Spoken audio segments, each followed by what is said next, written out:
Chapter 20 of Anna Karenina, Book 7 by Leo Tolstoy, translated by Constance Garnett. This recording is in the public domain. Recording by Marianne.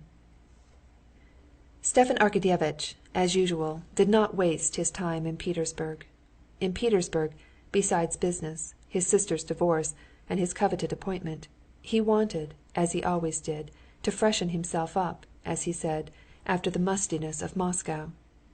In spite of its cafés chantants and its omnibuses, Moscow was yet a stagnant bog. Stepan Arkadyevitch always felt it. After living for some time in Moscow, especially in close relations with his family, he was conscious of a depression of spirits. After being a long time in Moscow without a change, he reached a point when he positively began to be worrying himself over his wife's ill humor and reproaches, over his children's health and education, and the petty details of his official work. Even the fact of being in debt worried him. But he had only to go and stay a little while in Petersburg, in the circle there in which he moved, where people lived, really lived, instead of vegetating as in Moscow, and all such ideas vanished and melted away at once, like wax before the fire. His wife? Only that day he had been talking to Prince Tchetchensky. Prince Tchetchensky had a wife and family, grown-up pages in the corps, and he had another illegitimate family of children also. Though the first family was very nice too, Prince Tchetchensky felt happier in his second family, and he used to take his eldest son with him to his second family, and told Stepan Arkadyevitch that he thought it good for his son, enlarging his ideas. What would have been said to that in Moscow? His children? In Petersburg children did not prevent their parents from enjoying life.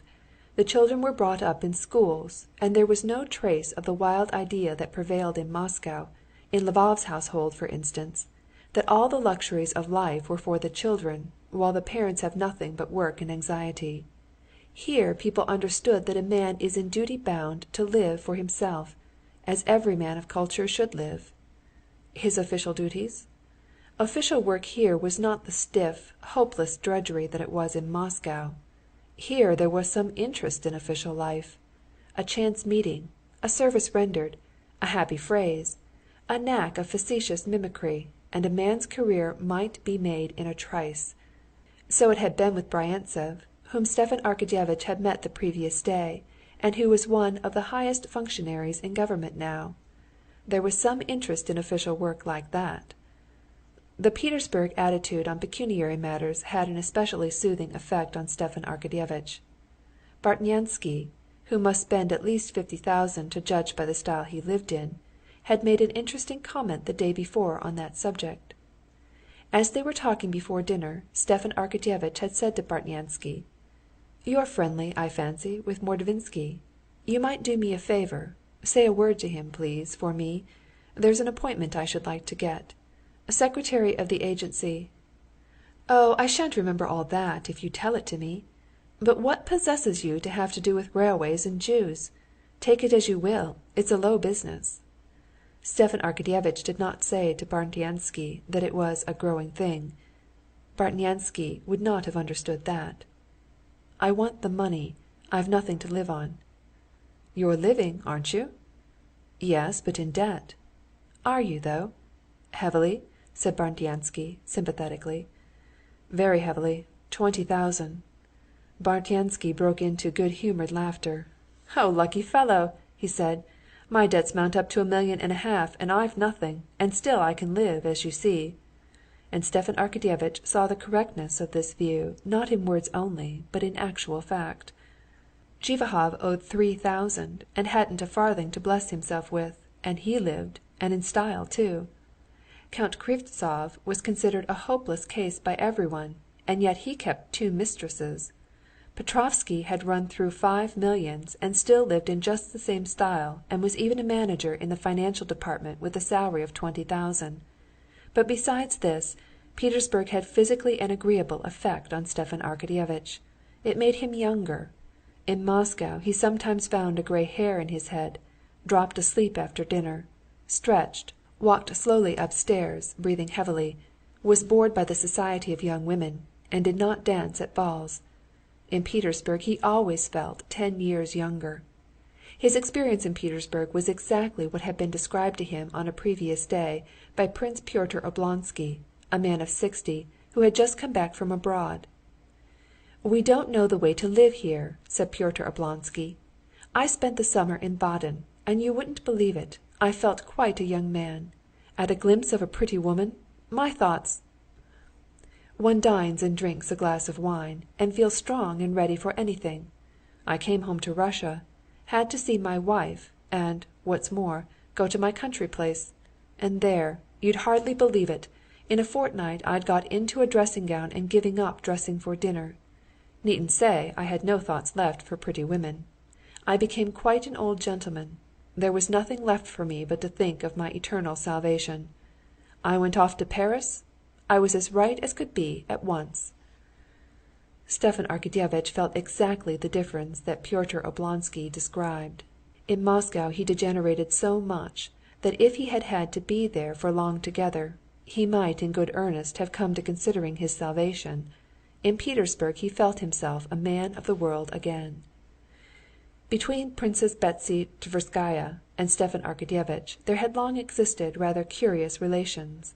Stepan Arkadyevitch always flirted with her in jest, and used to say to her, also in jest, the most unseemly things, knowing that nothing delighted her so much. The day after his conversation with Karenin, Stepan Arkadyevitch went to see her, and felt so youthful that in this jesting flirtation and nonsense he recklessly went so far that he did not know how to extricate himself, as unluckily he was so far from being attracted by her that he thought her positively disagreeable. What made it hard to change the conversation was the fact that he was very attractive to her, so that he was considerably relieved at the arrival of Princess Mikhail, which cut short their tête-à-tête. "Ah, so you're here," she said when she saw him. "Well, and what news of your poor sister? You needn't look at me like that," she added. "Ever since they've all turned against her, all those who are 1,000 times worse than she, I've thought she did a very fine thing.